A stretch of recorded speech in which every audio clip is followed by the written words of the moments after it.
I'm already eating it! Oh! A bear that eats meat! Wait, now that I think about it, that's pretty normal. Oh, what is this? So yummy! Damn it! That's my meat! I've never eaten anything like it in my entire life! The taste brings me back to my days in the wild. This is bad! Seriously, this is really bad!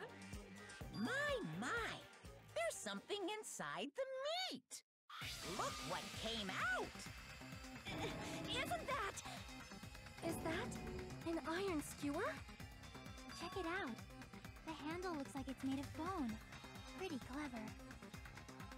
The sword of destruction, encased in bone and sheathed in meat, it brought catastrophe unto Byakuya. As expected of Teru Teru. Such a fantastic weapon from the ultimate chef. You're wrong! I'm not the killer! I'm not the kind of person who would kill someone! I got it! You all set me up! You guys set me up so you could blame this on me! Jeez, what a disappointment. Such an unseemly defense for an ultimate like you. Can you really call that hope? Hey, Nagito. I'm sorry, but can you just be quiet? You're not about to pull out my battle-feeding hicks! He said, you're all nothing but a bunch of poor, loudmouth, fast-food-eating hicks. You don't need to translate anymore. Somehow I can tell what he's trying to say. Never said a word about cooking on your Greek!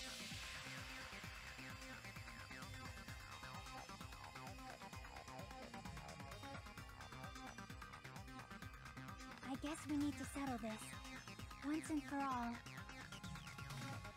To do that, we need to go over the entire incident from beginning to end and make everything clear.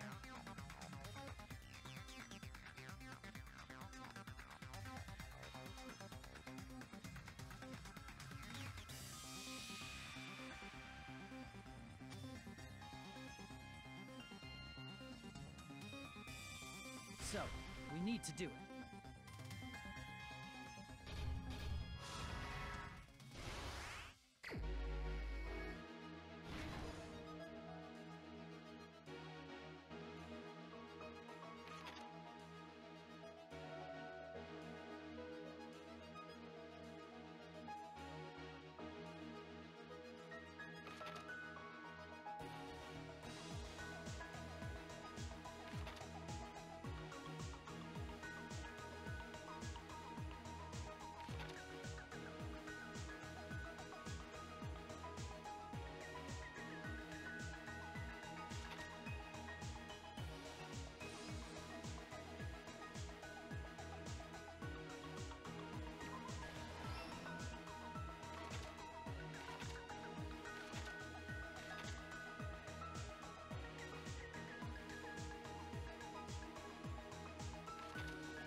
Here's everything that happened in this case.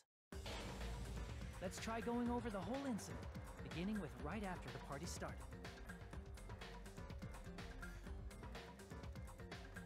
Byakuya had us gather in the dining hall of the old building near the hotel. He was extra cautious about a murder occurring that night because of a threatening letter he received. Therefore, he decided to throw a party so he could monitor us.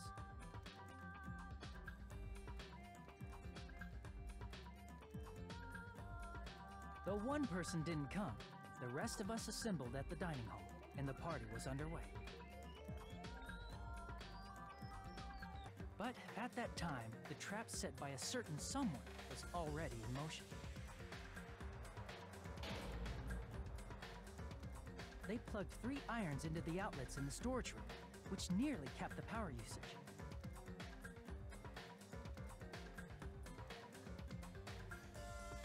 Additionally, they prepared something else that would activate at 11:30 p.m.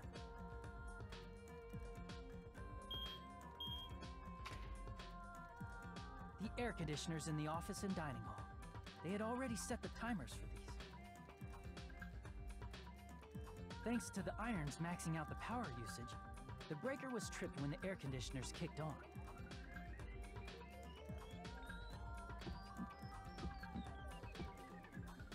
Since the windows in the old building were covered, the blackout plunged the dining hall into total darkness.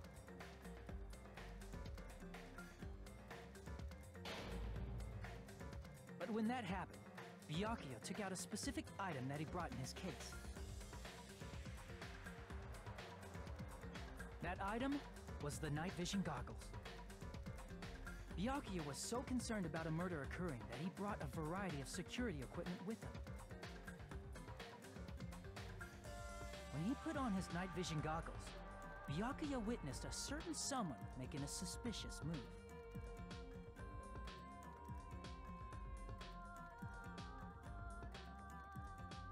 He saw Nagito guiding himself with the desk lamp's power cord so he could get under the table.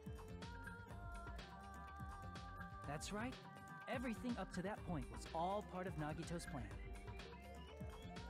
The murder warning to Byakuya, the source of the blackout, it was all Nagito. While the blackout was happening, someone else, the real killer, began making their move in the kitchen. The killer probably already knew about Nagito's plan, so they knew a blackout was coming. That's why the killer prepared all the items they would need to commit their crime in the dark beforehand.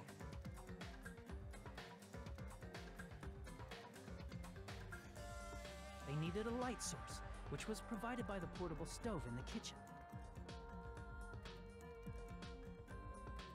They needed a weapon, too. This had also been hidden in the kitchen beforehand.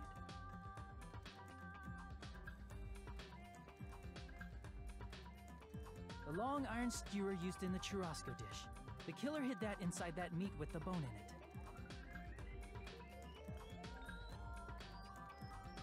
With the weapon and portable stove in hand, the killer stepped out into the hallway.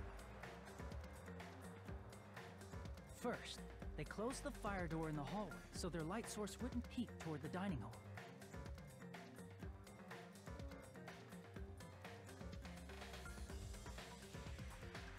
Then, guided by the light, the killer headed toward the storage room and grabbed a specific item.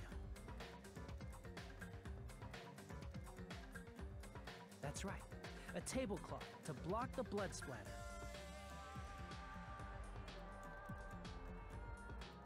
With this, the killer finished their preparations and snuck under the floorboards through the secret passage. They probably turned off the portable cooking stove at that point, or left it near the entrance of the door. The floor in the dining hall is full of gaps, so there's no way they could have safely held a light source.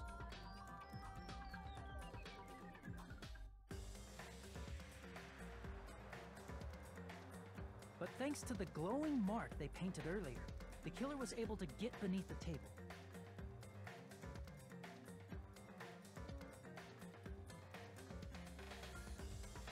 Under the table, Byakuya found the knife that had been hidden there.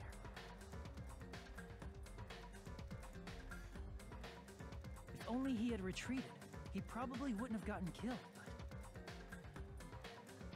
he had to retrieve that knife, and at that moment,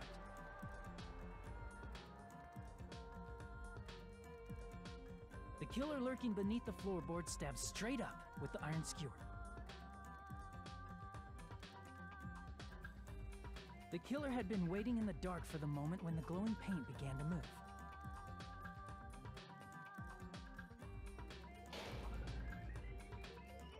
After they murdered Byakuya, the killer purposefully shouted from beneath the floorboards to make it seem like they were still in the dining hall. Afterward, they came out from underneath the floorboards and rushed back to the kitchen.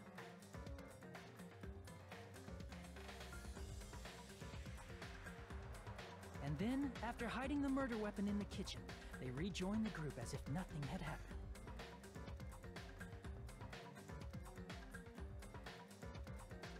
There's only one person who would have been able to commit this crime. Especially if that person is someone who'd think of an unexpected way to hide a weapon inside food.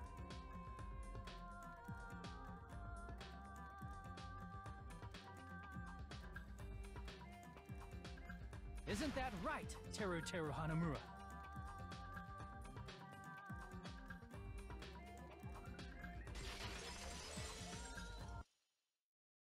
That's what happened. How about it? Did I get anything wrong? This is a mistake. A mistake, I tell you. I would never kill anyone. Would never.